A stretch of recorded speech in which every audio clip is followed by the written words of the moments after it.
Hello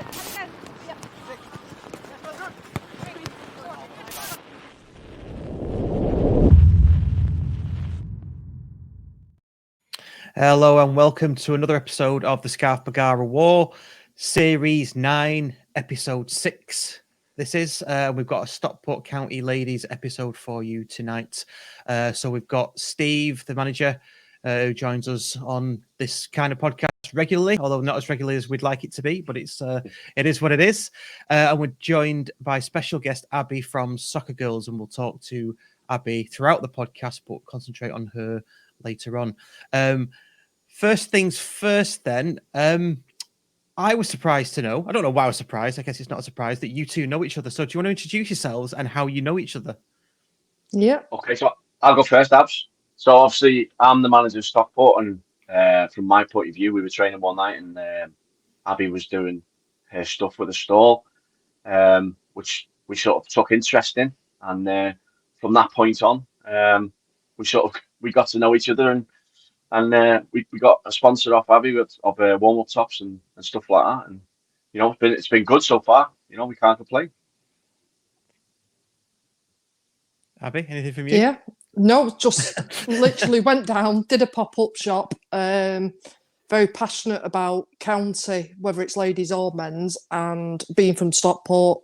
So I wanted to make sure I did Stockport County Ladies, and it's just gone from there. We managed to give a few of the players some grip socks, got chatting about the setup, and obviously ended up sponsoring. A friend of mine was down, she's a physio, she's ended up volunteering, and the rest is history. Lovely stuff. And apparently you cost Steve money every time you come. Is that No, Steve right? cost me money. Oh, sorry, Steve cost you Yeah. money, right? Okay. Yeah. Oh, typical Scouser, Well, Oh, let's say no more. Okay, let's start off with Stockport County Ladies then, get into sort of the thick of it. Last time we spoke, Steve, I think it was just before the concert match in the Women's FA Cup. Tell the viewers and the listeners in some detail how it's gone since then. And Abby, if you want to chip in at any point, do feel free. Yeah. Yeah, so it seems such a long time ago now, but yeah, we went up to concert in the FA Cup, and they were, I think, there were 3 leagues below us, so it was a bit of going up there into the unknown. Didn't know what the quality was like really, but no disrespect to concert, but from the first minute we could see that we were 3 leagues above them, and we won the game 6-1 in the end, I think, and we just literally blew them away, which put us into the third round of the FA Cup for the first time in our history, which was good.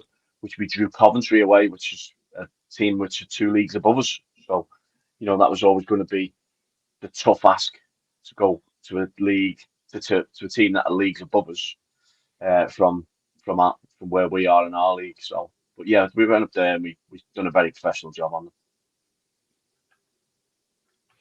So into Coventry then. It's Coventry United, isn't it? Not Coventry City. No association with Coventry City on the men's side.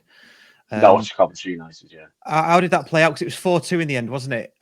What was what happened in that game? Was it just run out of steam? Were they just literally two divisions better than us? Because it was half time. It was 2-2, wasn't it? It was. So when the draw was made, we were delighted because obviously we're playing a team from the Championship, and also that team were bottom of the league. I think at the time they played 10, lost 10.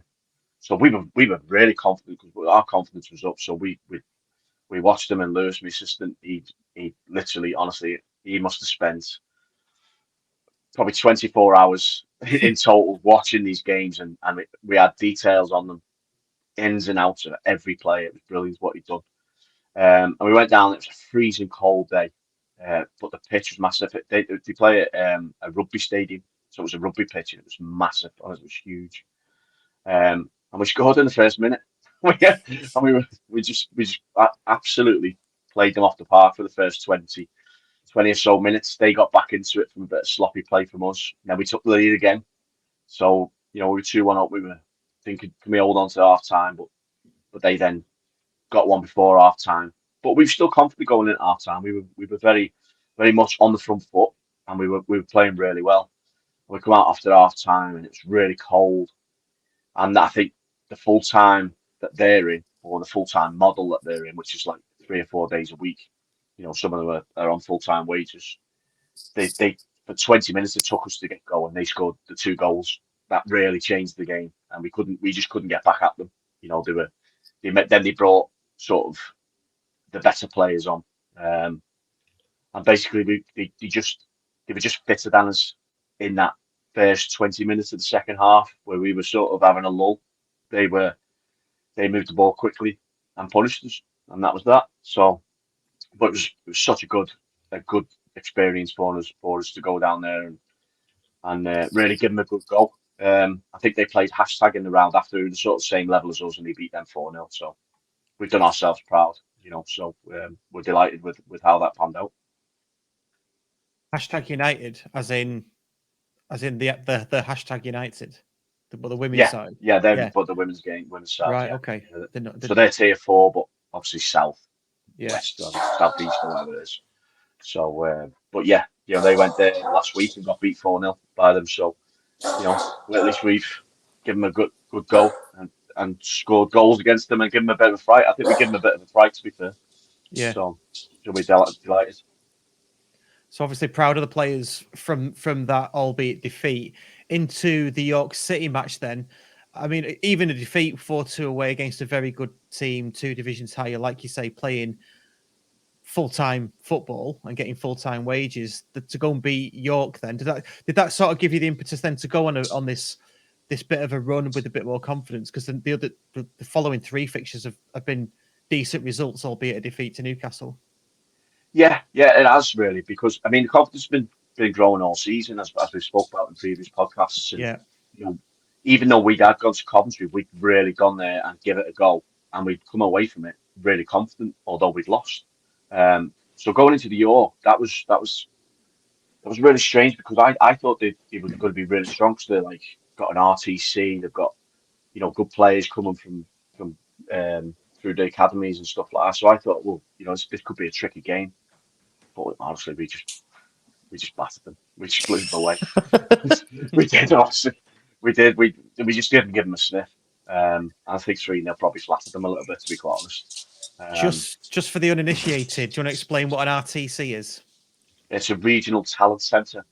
So all the best talents from around their area, I would say in sort of Yorkshire, Leeds, Harrogate, all around that sort of area go through there. It's like an academy system, really. Right. So they call it an RTC or an ETC, which is emerging talent system, I think. Yeah. So I was expecting them to be a lot stronger than what they were, even though they'd only come up last year into our league. I was expecting them to be really strong in a really difficult game, but I think we're just growing stronger and stronger as we're getting by. So we just blew them away. So then on to Newcastle, 3-2 defeat at home, but that's we'll talk about the table shortly, but they're up there, aren't they? So how did that one play out? Yeah, so we played Newcastle second game of the season, and I went up there. I hadn't played them last season, so I went up there and was a bit I wouldn't say negative, but a bit cautious when we went up there. So I always said after that game, when we played them again, we're going to have a go at them, and we did. We had a right go at them. We were I think we were 2-0 down, and we come back 2-1. And then they went 3-1 up straight away, and we come back to 3-2, and we really got at them. And they're on serious travel expenses, shall we call it, up there. You know what I mean? You hear rumours of what sort of wages that they're giving out, or what sort of expenses they're giving out. So they're pushing for promotion 100%. And for us to sort of match would maybe be a bit stronger word, but certainly give them a good run for the money. And their manager at the end said, we give them a bit of a fright, like so. Again, we're just growing with confidence. January's a bit of a December and January are a horrible month in the women's game, because we have loads of county cups and FA Cups, and it's a very stop-start time. So to play them straight after Christmas and New Year, the first game straight after that, was a really difficult time to play them, just like it was when we played the second game of the season. Have they seen any investment following the takeover from the club in general, Newcastle? Huge, absolutely huge. Yeah, the manager's full time. they've just signed in January 2 players from the Championship, one from Coventry United.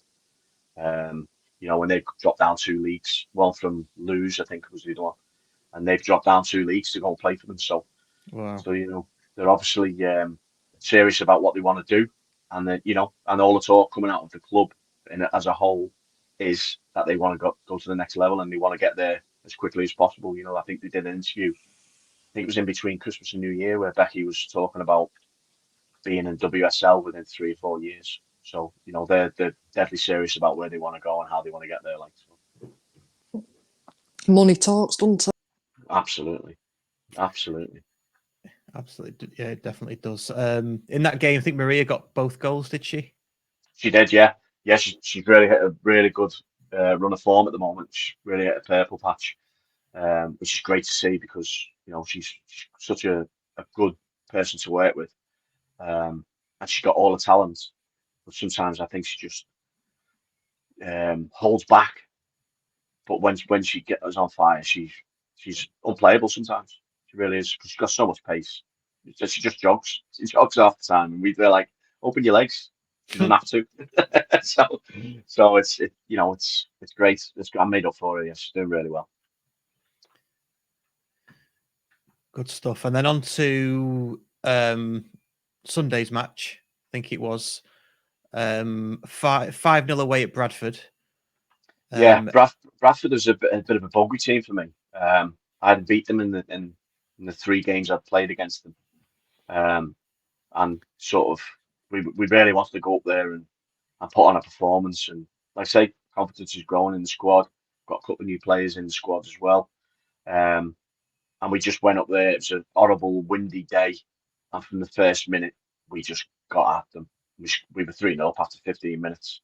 And Bradshaw scored 2 screamers from outside the box, and we scored and Brandeu's got a header as well. So that's her first goal for the club, and we've been trying to get her on the end of something for quite a while now. So we just didn't give them a sniff. We just didn't let them. I don't think our keeper made a save, not a single save in the whole game. And it was 5 first half. It could have been 5 at half time, but it was 3 at half time. And it was just the most complete performance I said of the season, and I'd be tempted to say it's probably the most complete performance since I've been at the club. It was that good. We were just on fire. It was unreal. And a debut goal for Eva, was it? Eva Craney Barney? Yeah, not a debut goal, but her first senior goal. Right. Okay. So she's been with the club since she's 8 years old. She's played in the first team a couple of times, played in the FA Cup, but that's her first senior goal. Which is a really special moment for someone who's come through all the youth system and all the way through up to the first team, up through reserves, and hopefully it'll give a lot of confidence going forward. Yeah, good stuff. For those that don't know, Steve is it a weekly update now on the county website?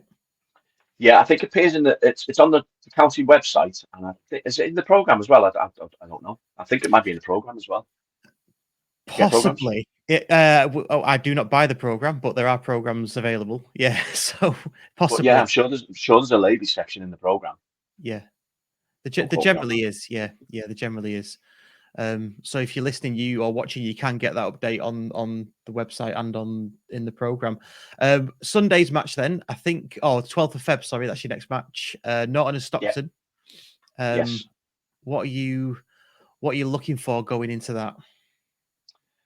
Pretty much the same as last week, really. A tricky game. They'll be very similar. I would have thought there'll be a physical side. However, they have lost their best striker or their best player in Bianca Owens, who signed for Newcastle and scored against us for Newcastle. And everything that they did really went through them. She was the goal machine for them, really. So I'd like to think going into that we can definitely get something out of the game. I'm looking at 3 points to sort of, because Leeds don't play in the league until next week. They're in a cup game again this week, so we want to put points on the board and distance between us and them. And we just have to look after ourselves, and I think we'll be strong enough to beat them.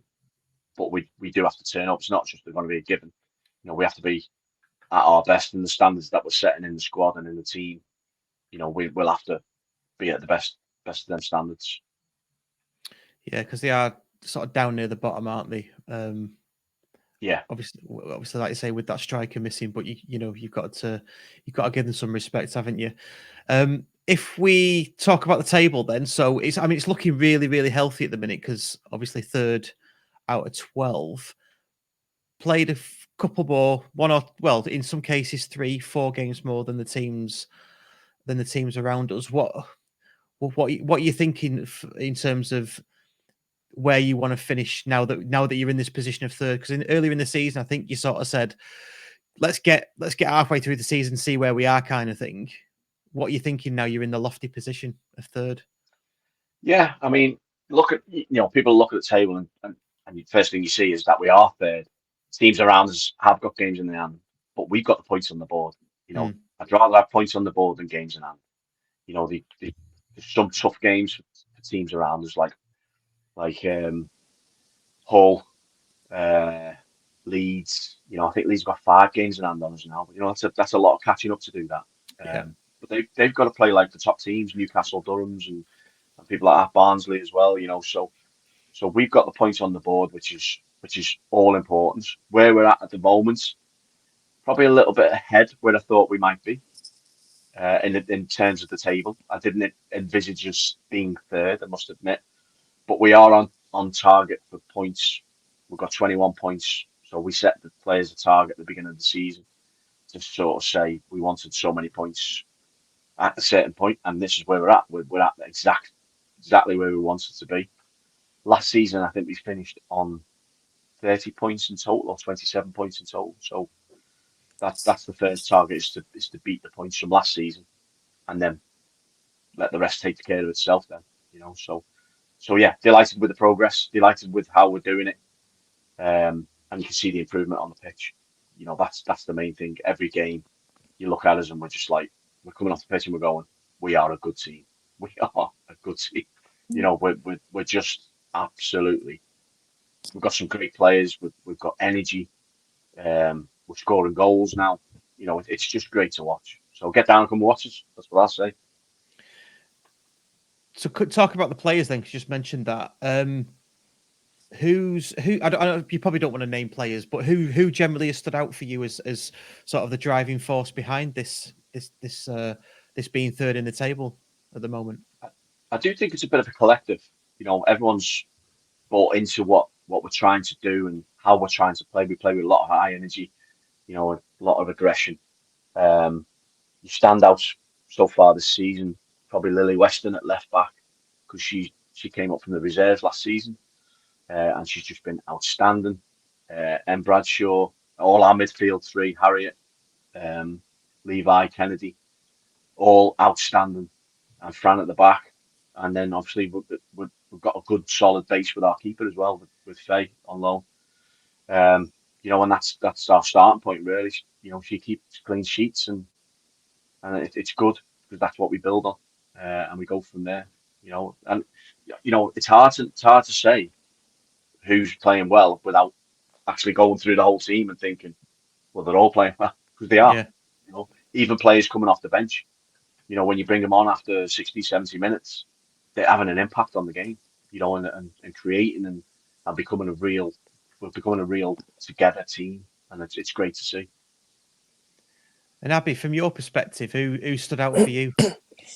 I don't like pinpointing one, but for me, it's probably Kennedy Owen. She's consistent and strong. I've seen him training. I go down if I've not got anything on a Sunday. I do go down and watch him, and she stands out for me. Nice.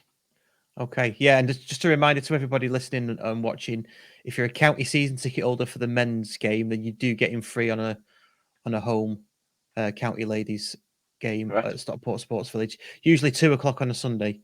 Have you seen many people? Have you seen an increase in people coming to watch? Absolutely, yeah, it's been great. We're getting sort of around about the 100 mark. I think we had more at Newcastle. Was that Newcastle our last home game? I think it was, wasn't it? Yeah, so Yeah. Newcastle we had 252, I think. Yeah. So that's that's a big increase, and it's really good. We had away support last week at Bradford. We had a Gaz come over with his family, and with a new flag for us. We've got our Stockport County ladies on it, which is great. And it's great to see people travelling over the Pennines to come and watch us. But, it's just brilliant. It's just brilliant so far. So nice. What we want now is a nice game at Esley Park to really get a Yeah. good crowd in. And what did we have last time? I think we had 300 there last time. I think we could Yeah. nearly get up to 1,000 if we do it right. So Yeah. I mean, if you're getting 250 at Stockport Sports Village, a game at Edgeley Park now, you'd think would attract more. I'd like to think so. Yeah, definitely. So if you are listening, Mr. Bellis, Mr. Stott, if you're watching, then please do sort that out for the county ladies. So that'd be really, really good. Okay, moving on to the Sokker Girls then for a short while. Abby, tell us a bit about Sokker Girls. Why Sokker Girls? And tell us a bit about in a bit more detail what you do for county ladies and the link that's there. Yeah. Right. So I used to play football myself for county ladies many, many, many years ago. We used to train at Kale Green Cricket Club. So I grew up opposite county. I grew up on Arnold Street. So my life revolved around county. We weren't allowed to play out on days county were playing and things like that, So my granddad used to drink in the bungalow. I used to sit outside waiting for my William Hill pen and my William Hill paper while my granddad was in having a drink. And all the players used to be just walking past. And so it's always been county for me. Don't get me wrong, I'm also a United fan as well. But it's Edgeley Park, that's what's close to my heart. So obviously it's kind of went off football, ended up going into retail, working for the Adidas Group, Canterbury, New Zealand, and always had this thing that I wanted to do a brand, but it just never happened. I'm gutted now I've left it this late and I should have done it earlier. So created Sokker Girls with the promise that I wanted to do something by giving back to grassroots. So for me personally, grassroots is anybody that pays a monthly subscription to play football, whether you're 18 or you're 5. So we looked at what we were going to create. So we did the hoodies, the training jerseys, the headbands, the grip socks, etc. How do we give back to grassroots from that? So what we do is every single item that we sell, we put £1 in the promise pot and that goes to grassroots. Now that's whether we pay someone's subscription, we buy someone a pair of footy boots, we pay for a girl to do a referee course, or we sponsor a football kit. There's no list of yes and no. We will look at anything. So one of the things I was adamant about, we do pop-up shops, and what we do is we go down to training sessions for girls grassroots, and I wanted to try and get into obviously Stockport County ladies. So did the cheeky message on Twitter, I think it was. They came back to me straight away, yeah, come down. So I went down, it was a Wednesday night, it was freezing, and set up shop. So what we do is we get the table out, we get all the goods out, and I wanted to look at a girl from Stockport who could sponsor. So I think it was Leslie that was there and said to me, oh, I'll go and get Steve, the manager. He'll know. Steve didn't have a clue if any of his of his players, which one was from Stockport. So he had to go through his list, and we found a couple. So what we did is we give some grip socks out, we give some crew socks out to the girls, got some pictures. And as we got talking to them all, did not have a clue that they were classed as grassroots. So a friend of mine came down to have a coffee with me, and she's a physio. So me and Nikki got talking. Nikki ended up volunteering herself to do home games for Steve when she's available. And then we also talked about getting him a sponsored warm-up top. And it's just gone from there, really. Kind of really enjoyed it, watched the sessions, love the girls, the attitudes of them all, you know, the energy around them all, even just having the picture taken, you know, they're all laughing. And so on a Sunday now, I go down quite often. And when I'm available, and go and watch them play. And it's a brilliant atmosphere. And especially kids that are in grassroots, any girls' football teams, you know, managers out there, get them down, you know, to see what's available and watch the girls play and learn off the attitude and everything else, you know, because I know everyone can't afford to go to the City Women's, Manchester United Women's, but I think down at Woodley, it's a brilliant environment. So we're going to kind of try and stay with Steve as much as possible. We're doing other things on the side where we're involving Steve and just trying to give back to the girls as much as possible. So go on then, give us a bit of a taste of what's in store. Well, tell us what you can. Right. Well, we've been doing some workshops. I'm working with this girl who's the physio, and it's all about women's football within grassroots. So what we're aiming to do is we're going to concentrate on 3 areas: is the ACL, the menstrual cycle, and concussion. And we've done some taster sessions before we start charging people. And Steve came down to the ACL one with his coaching staff. And it's understanding the difference between women's football and men's from a medical knowledge point of view. And I'm 44 and I learned stuff, you know, as this physio tells. And it's just giving people ideas, what to look for in a potential ACL, because the financial structure is not there for a lot of people. You know, who's not one to say that, come on, just run it off. You don't know what you're dealing with. So we've got together, we've got these ideas, and at the end of the workshop, we give out luggage tags, and what they do is it's either 4 or 5 questions, and if your player answers yes to any of them, then get them off. Because these girls for Steve that play obviously work full time as well. You know, where does the support come from financially if they're injured? And it's none of the coaching staff fault. You know, they're not medically trained. I'm not. We're not claiming to kind of give you guys physio status as you go away from our workshop. We just want to give you some knowledge that if your player can't do this, this and this, don't risk them and get them off.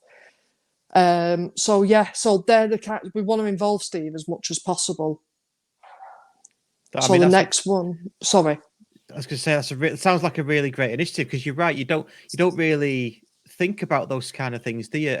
I know the run it off thing. Certainly, when I was involved with county ladies, it used to be when one of the girls went down injured, like Macca, the assistant manager at the time, would literally run on with a bottle of water. Yeah. And that's all, because I was like, well, I'm not a physio. No. I'd just be going, are you all right? That's what I'd be doing. Yeah, of course. That's what I say now. Can you stand up? Exactly, yeah. You know, it's totally understandable, because the financial structure is not there for anybody. So it is just provided. I mean, obviously, Steve, you attended the ACL. There was little things that I caught his eye a couple of times, and he's asking questions. We had the FA there. We had students there. We had a grassroots football from my point of view, coach. it's a brilliant insight, because I've been involved in men's football, or like for all my coaching career, but now this is my obviously first job in women's football, and just the trying to understand why all these ACLs happen in the women's game more than the men's game. You know, it's a real eye opener. You know, and for me as a male, it's good to understand, you know, the reasons behind it, and whether we can tweak anything in training or in match days that will help prevent this for a start, and also recognise the signs of if it is an ACL, or you know, definitely. Like Abby says, you know, we're going into concussion, and I think we're doing some heart rate stuff soon as well. I believe so, yeah. You know, so which is just great. You know, it's great that we're being involved in this, and certainly, you know, it's a privilege to be involved in.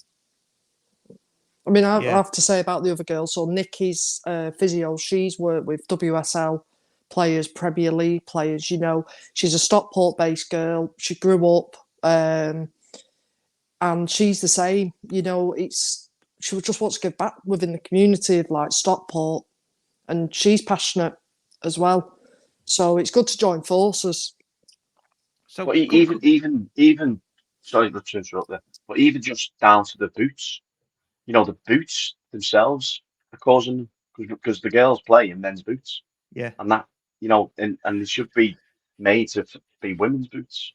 yeah. So I was going to bring it back to the ACL. For those listening on the audio of this, just for information, Abby's dropped off. I'm sure she'll join us back in a second. But just bringing it back to the ACL, I was going to ask what is the you're not going reason to ask me for that? medical questions here, are you? No, no. Just generally, really, is it around the footwear? I mean, is that obviously a part? It must be a part of it It's because part of it, yeah. It's part Yeah. of it, and like I didn't even realise that there was a connection between wearing male boots yeah, and ACL injuries. That's just one of the other reasons, one reason in a few sort of things. So and a lot around the menstrual cycle as well. There's certain times of that menstrual cycle where you're more likely to get an ACL, and I think the most high profile ones recently, Beth Mead, I think, was also part of that menstrual cycle that it happened at this certain point. right. So the research that's going into it, to be a part of that and to help, certainly our girls for a start, and any younger girls coming through, it's just great to be part of. Yeah, absolutely. And I suppose in a way, I mean, I won't say it doesn't cost anything. Obviously, it clearly does. Either that's time or money, but it's kind of priceless in a way because if for girls coming in who want to say join Stockport County and they're umming and ahhing about it because of the talent in the area because of City and United, that if we're doing stuff like that could be a deal clincher for them. They are looking after us on that kind of level, and it isn't just Yes, turn definitely. up, play, and just play on, run it off, that kind of thing. I think that's Yeah, really definitely, really important. definitely. Really pleasing to see. Player care is massive. It really is massive, and we've got to get better at it. We're getting better at it, but we've got to get even better at it. Yeah, absolutely. Yeah, I guess there's nobody at the club that is that's their voluntary role to be the player care. I know we've got the welfare officer with Pete, but that's slightly different. I'm Yeah. thinking more of like James Jennings for Stockport for the men's side. He is the player care man. He's the the professional player. I forget what he calls it now. We had it on a couple of weeks ago, but basically head of player care. So he looks Right. after them, looks after the families, that kind of thing. From a mental perspective as well as a physical perspective, are they okay? And they can go and talk to him no matter what. I guess there's nothing like that at County Ladies. Maybe that's something to think about as well. Yeah, no, we haven't got anything like that because obviously everything's volunteer Yeah. for County Ladies. Maybe in the future, if I don't know if things change in our status within the county group, who knows? Maybe Yeah. we'll be in a position to do that. But that's many years down the line yet. But that's to get volunteers is hard enough as it is, but to get Yeah. specific area volunteers would be even more difficult, I would have thought. Yeah, absolutely. Yeah. Before we go back onto Sokker Girls, Abby's back, by the way, for those listening on the audio Sorry. podcast. I don't know, is your internet a bit flaky wherever you are? Only in the last few days. I'm not sure what's Coming on happening. here. Yeah. Before we get back to Sokker Girls, just on what we were speaking about just then in terms of sort of player care and that and volunteers. Is there any areas of the club that you need volunteers now that you could possibly just tell us and maybe we could sort of push it? Anywhere in particular you need volunteers? A decent physio, Steve. Yeah.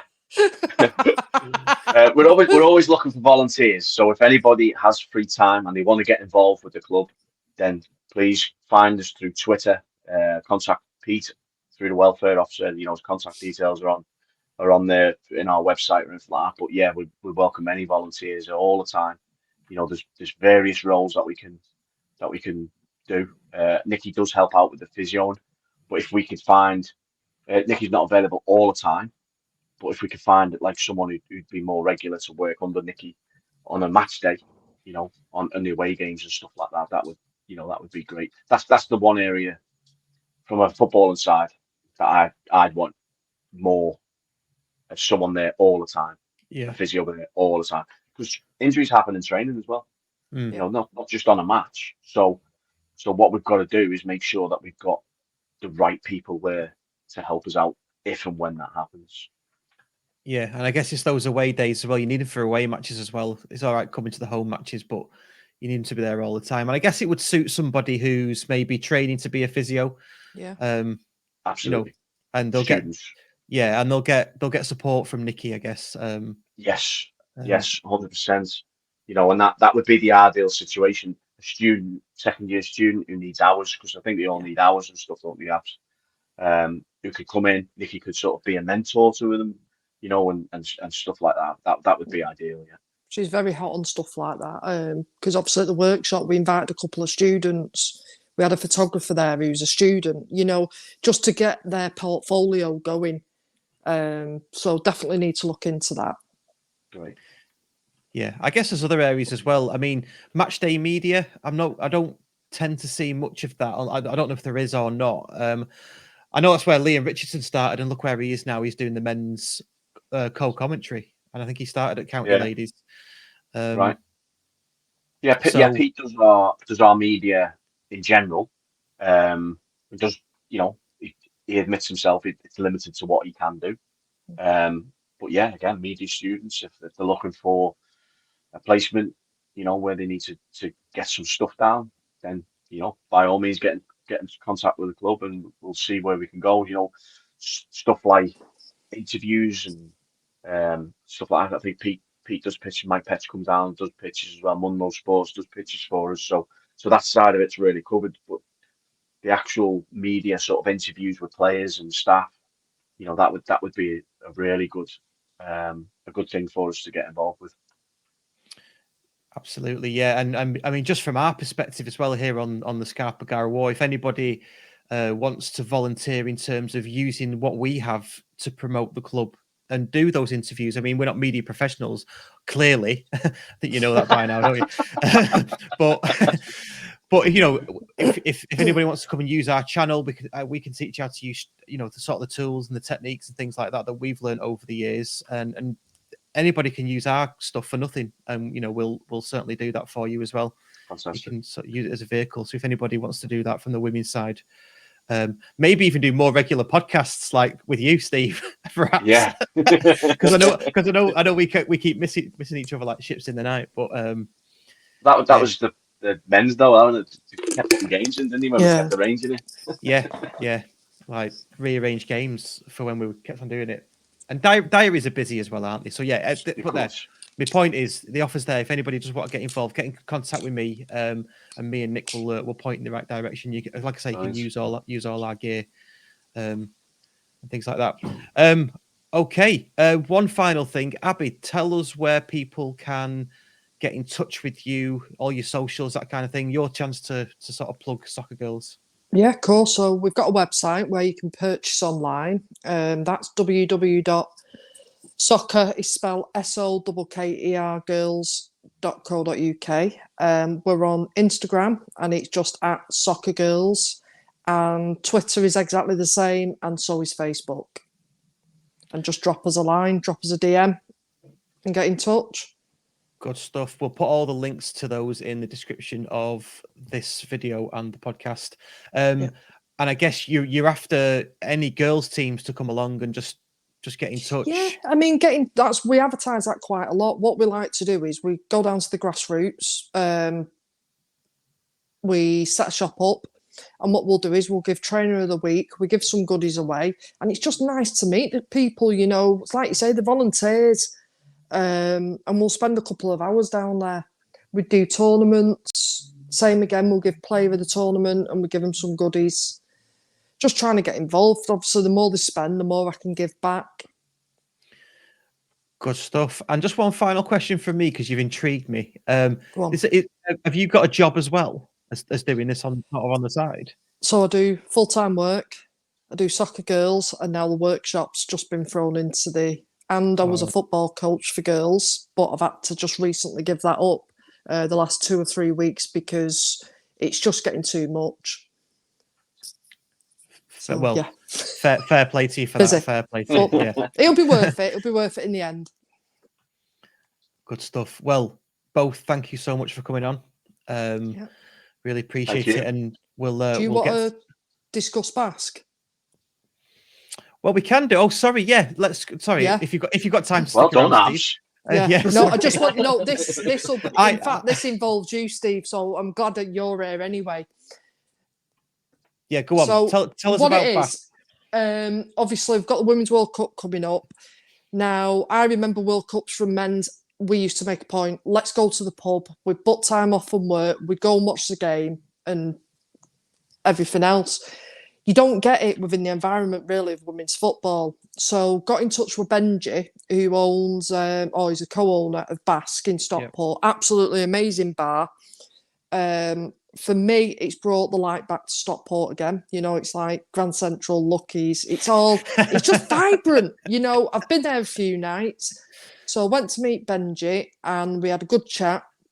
And what we're going to do is we're going to use Bask as a central hub for the Women's World Cup, where any female can go and watch the game and not feel, and it's in a friendly environment. So if you want a beer, you can have a beer. If you want a coffee, you can have a coffee. There's going to be a DJ on. We're going to do giveaways, and we're going to see England through the World Cup. So yeah, so we're really looking forward to it. We put it out on social media, and the feedback has been amazing. Brilliant. So we're with Steve. Then what we also want to do is also, if we could get a few of the county girls down to watch one of the matches. If we can get them down for the opening match, that would be even better. I think it's an 10:30 kickoff.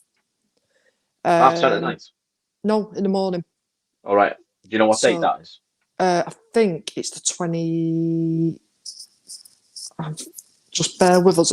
In fact, I'll come back to you. I think it's either the 21st or something like that. It's a Saturday morning. Oh, right. Okay. You shouldn't have a game. And get the girls down, and hopefully we'll get some younger kids down who'll want to come and meet them, and we'll do a meet and greet with them. Cool. Sounds perfect. But yeah, it's just going to be a nice environment. Brilliant. Yeah, we'll definitely sort that out. Yeah, because obviously it's a meeting place, isn't it, for county games, etc. You know. Yeah, it is. It's pre-match. I mean, he opens it up pre-match for every home game. Yeah. It's full of county fans. It's fast becoming sort of the place to be for county fans. Which is really good to see. Yeah, and I guess it's going to be at 10:30 in the morning, because for those that don't know that are listening, the World Cup the Women's World Cup is in Australia and New Zealand this time around. That's why. So yeah, I take it. Is that ticketed then, or is it? No, is at the minute we're not sure. I'm going to leave that side to Benji, how he wants to control it, but we are going to just obviously get as many in as possible. I don't know what the capacity is in there, but he's got 2 massive screens. You know, wherever you're going to be sat or stood, you'll be able to see.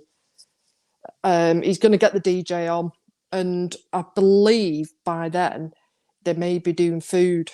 So you may be able to grab a bacon butty while you're having a pint and watch the game. Nice. Winner. Yeah. So so it's interesting because we're starting to collaborate with Bask on ourselves. So on the food side, he already collaborates with Andy James, our friend from 8 Days a Week. Yes. So there's already those the pie man. Yeah, that's it. So I'm not sure 10:30 in the morning you'll want a pie, but I bet I'll do them if you want to. Yeah. But yeah, it'll be good. So keep your eyes open. Whether Benji decides to do it as a ticket, I think he didn't say, but we'll wait and see. But we also will be like doing a competition for a guaranteed table of 4, free beer, you know, and things like that. So yeah, and Sokker Girl giveaways. Excellent. Yeah, sounds good. Yeah. I mean, that's really, really positive, and it needs it, doesn't it? You know, that's what we need. It is. Yeah. I like going watching football, but one thing that puts me off is when you're in a pub and if you say something and the blokes turn around and go, "What do you know?" You know. So for people to feel comfortable, I know there's a website. I think it's called This Girl Can, and it gives a list of pubs where any women can go and watch football, Premier League, WSL, whatever it is, and it's just saying it's a safe environment and friendly. You know. So we're going to get, that's the kind of feel we want to go for. And let's hope we get further on. We can get a few days in there. Sounds good. Yeah. And let's hope Yeah. the women go all the way and build on the Absolutely. European Championships. No reason why not. There's no reason why not. Absolutely. No. They've definitely got the stepping stones to do it, haven't they? So, Yeah. So let's go and do it. Good stuff. Right. Well, on that note, that's probably a good place to. Thanks for reminding me, by the way, Abby. No, it's fine. You can come on again. Nick does it to me all the time. I forget what I'm doing most of the time. Thanks for coming on. And Abby's gone already. It's gone. Bloody hell. Can't wait to go. And we'll wrap it up there. And cheers, Steve. I'll speak to you soon. Nice one. Cheers. Bye, mate. Bye.